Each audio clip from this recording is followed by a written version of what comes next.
बाबा के तिलकोत्सव की। जी हाँ, बाबा यानी बाबा नगरी, बाबा की नगरी, उन्हीं बाबा की हम बात कर रहे हैं। उसी देवघर की बात करें जहां पे हर एक चीज, हर एक पल, हर एक त्योहार बाबा से जुड़ा हुआ है।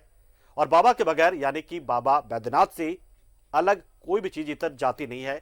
फिर वो बसंत पंचमी का मौका क्यों ना हो, इस मौके पर भी देवघर में खास तरीके से आयोजन किए जाते हैं, क्योंकि मिथिलांचल वासी बसंतोत्सव के दौरान यानी कि बसंत पंचमी के मौके पर कांवर लेकर आते हैं। खास तरीके से मिथिला, बिहार के मिथिलांचल के जो लोग हैं, नेपाल के लोग भी बहुत सारी संख्या में यहाँ पर पहुंचते हैं और यहाँ पे कांवर लेकर आते हैं, जो कि आमतौर पे बाबा नगरी में जो पूरा देश होता है वो सावन में आता तो जरूर है, क्योंकि बाबा का सबसे प्रिय यानी कि भोलेनाथ का सबसे प्रिय जो महीना है सावन कहा जाता है। लेकिन इस बसंतोत्सव यानी कि बसंत ऋतु के आगमन पर मिथिला से खास तरीके से जो मिथिलांचल के लोग हैं वो कांवर लेकर पहुंचते हैं और तिलकोत्सव करते हैं, यानी कि बाबा को तिलक करते हैं। तो ये बहुत ही खास चीज बाबा नगरी की, क्योंकि बताया हमने आपको कि किस तरीके से देवघर में हर एक त्योहार, हर एक चीज, हर एक संस्कृति, सभ्यता, सब कुछ बाबा से शुरू होती है, बाबा पर ही खत्म होती है। चलिए सीधा रुख करते हैं हमारे सहयोगी मनीष का, जो इस वक्त सीधे जुड़ गए हैं देवघर से, बाबा धाम से, बाबा मंदिर से हमारे साथ। मनीष, क्या कुछ खास देखने को मिला है? तिलकोत्सव जो चल रहा है बाबा का, तो क्या कांवर लेकर आना शुरू कर चुके हैं जो कांवरी है मिथिलांचल के? किस तरीके से तस्वीरें आप दिखाइए पहले। देखिए, बिल्कुल हम दिखाएंगे। ये तस्वीरें आप दिखाइए मनोज। देखिए, ये विशेष कांवर है और माघ माह में मिथिलांचल के जो भी श्रद्धालु होते हैं वो वहां से चलते हैं और कई दिनों तक अपने घर से पैदल चलेंगे और पूरा मिथिलांचल होते हुए वो सुल्तानगंज पहुंचेंगे और सुल्तानगंज के बाद वो पहुंचते हैं बाबा नगरी और तिलकोत्सव करते हैं, तिलक चढ़ाते हैं। और उसके बाद आज का दिन बसंत पंचमी है। देखिए, यहाँ घेरा लगा करके लोग पूजा कर रहे हैं। ये क्या पूजा है, कैसी है? हमारे साथ एक समूह के लोग हैं, हम उनसे बात करेंगे, समझेंगे कि क्या कुछ परंपरा रही है शुरू से। और आप लोग मिथिलांचल से आते हैं, आज जो कुछ भी हो रहा है वो क्या है? वो हम लोग घर पूजा करते हैं, हमको पूर्वजे पूजा करते आ रहा है। वहाँ से हम लोग मुजफ्फरपुर जिला का है, रायघाट ब्लॉक पड़ता है, चांदपुरा गांव का नाम है। हम लोग के पूर्वजे बाबा दादा भी आते थे उस समय से, अब उसके बाद हम लोग आ रहे हैं।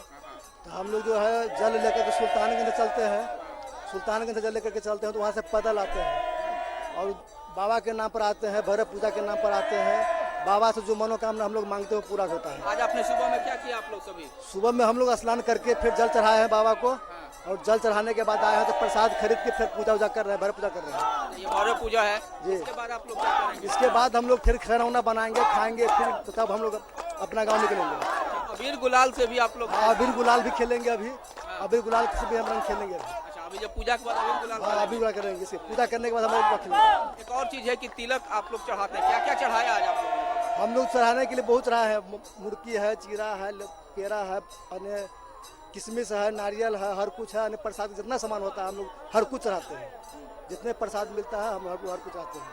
तो यहाँ से घर जाएंगे, सिमरिया होते कैसे जाएंगे आप? यहाँ से फिर हम सिमरिया निकलेंगे, वहाँ स्नान करेंगे, अच्छा, फिर वहाँ स्नान करने के बाद खाना बनाएंगे, फिर खा के तब अपना गाँव निकलेंगे। अच्छा, सिमरिया में स्नान करने का क्या महात्म है यहाँ से लौटने का? यहाँ से लौटते हैं तो फिर सिमरिया में हम लोग जल लेते हैं, वो जल लेके जाते हैं अपने गाँव। सिमरिया में कौन नदी है? सिमरिया वो हम लोग सिमरिया जानते हैं, वो भी गंगे है एक, जैसे ये गंगा सुल्तानगंज है, जैसे छोटा ही है लेकिन गंगा वो भी है, वो भी है। तो हम लोग वहाँ से भी जल लेते हैं और जल लेकर के जाते हैं अपने गाँव जाते हैं। वो फिर जाते हैं अपने भी मंदिर है, वहाँ भी कुछ रहते हैं और वहाँ भी पूजा पाठ कर लेते हैं, उससे उस जल से भी हम लोग वहाँ भी पूजा पाठ करते हैं। तब ये समापन होता है? तब ये समापन होता है। बिल्कुल। देखिए, ये जो पूरी परंपरा रही है ये पूरे माघ माह में चलती है। बसंत पंचमी से पहले जो माह शुरू होता है उसमें शुरू हो जाता है और ये सभी अपने घर से निकलते हैं, सुल्तानगंज जाएंगे, वहाँ से फिर जल लेकर के आगे आएंगे। और खास बात यह है कि इनका जो कांवर होता है वो आम कांवर से अलग होता है। इसमें लगभग 5 से 6 लीटर ये लोग जल रखते हैं ताकि सभी जगह ये रास्ते में चढ़ाते आते हैं। और सबसे बड़ी बात है कि ये होटल में खाना नहीं खाते हैं, ये अपने खाना को बनाते हैं खुद ताकि शुद्धता बरकरार रहे, शुद्धता मेंटेन रहे, ये इनकी फिजियोलॉजी का। और आज यहाँ ये भैरव पूजा की जा रही है और भैरव पूजा करने के बाद यहाँ सभी होली खेलेंगे अबीर गुलाल से। और चूंकि अपने साथ जो अनाज लाते हैं वो अनाज बाबा को इन्होंने चढ़ा दिया और इसके बाद यहाँ भैरव पूजा, फिर तिलकोत्सव और उसके बाद ये अबीर गुलाल खेल करके फिर यहाँ से ये जाएंगे सिमरिया। इनके मिथिलांचल में सिमरिया जो जगह है वहाँ पर भी एक छोटी गंगा नदी बहती है और वहाँ पर ये लोग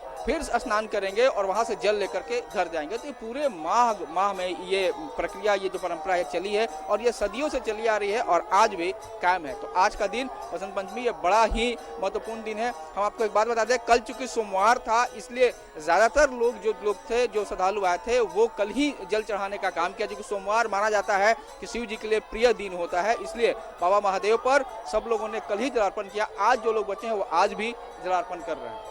बिल्कुल मनीष, मिथिलांचल के लोगों का तो एक ये भी मान्यता है कि जो भगवान भोलेनाथ हैं, जो भगवान शिव हैं, वो एक तरीके से उनके साथ जमाई की तरह, दामाद की तरह ट्रीट किया जाता है। तो शायद यही वजह है कि तिलकोत्सव, यानी कि आप कहें कि एक तरह से फाल्गुन की शुरुआत, होली की शुरुआत वो इन्हीं को तिलक लगाकर करते, शायद ऐसा भी कुछ है क्या?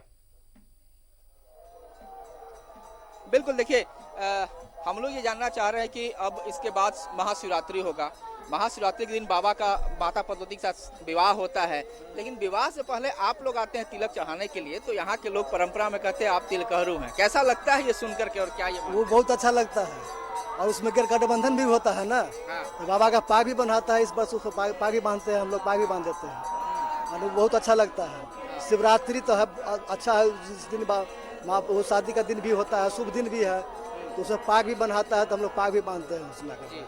तिलकहरू के रूप में आप माना जाता है। तिलकहरू और मनीष, तैयारी संक्षेप में, मनीष वक्त की थोड़ी सी कमी हमारे पास है। मनीष, एकदम संक्षेप में जानेंगे अगले 30 सेकंड से 50 सेकंड के अंदर की तैयारियां क्या है प्रशासन की ओर से खास तिलकोत्सव को लेकर, संक्षेप में। देखिए, जो कि बड़ी संख्या में आज के दिन लोग आते हैं, इसलिए पर्याप्त मात्रा में पुलिस की तैनाती की गई है और डीसी ने पहले ही कह दिया है कि मंदिर के प्रांगण में रुकना नहीं है, गर्भगृह में भी रुकना नहीं है, जल्दी से पूजा करके निकल जाना है। और आज शाम जब बाबा का श्रृंगार हर दिन होता है, उसी समय सरकारी पूजा यानी कि पुरोहित जो है, पंडा धर्मरक्षी जो सरदार पंडा है, वो बाबा का तिलक चढ़ाएंगे उनकी ओर से, क्योंकि बाबा की जो विशेष पूजा होती है वो सरदार पंडा और उनके परिवार के लोग ही करते हैं। तो आज शाम जब श्रृंगार होगा उसी समय बाबा का तिलक चढ़ेगा, जिसको तिलकोत्सव कहते हैं। और चूंकि ये नेपाल के तराई से भी आते हैं और नेपाल में अहरू का मतलब होता है करने वाला, ये तिलक चढ़ाते हैं, इसलिए तिलकहरू इनको शब्द कहा जाता है। और आज इन्होंने पूजा कर दी, ये दिन तक सभी लोग पूजा कर लेंगे, तो शाम में बाबा का तिलक चढ़ेगा, वो सरदार पंडा और उनके परिवार के लोग चढ़ाएंगे। बिल्कुल मनीष, आप नजर बनाए रहे और बहुत सारी तस्वीरें बाबाधाम की और तिलकोत्सव की हम आपसे बीच में आपके पास आकर आपसे लेते रहेंगे। बहुत बहुत शुक्रिया फिलहाल आपका। तो मनीष थे हमारे सहयोगी और उन्होंने जानकारी दी कि तिलकोत्सव बाबा का हो रहा है।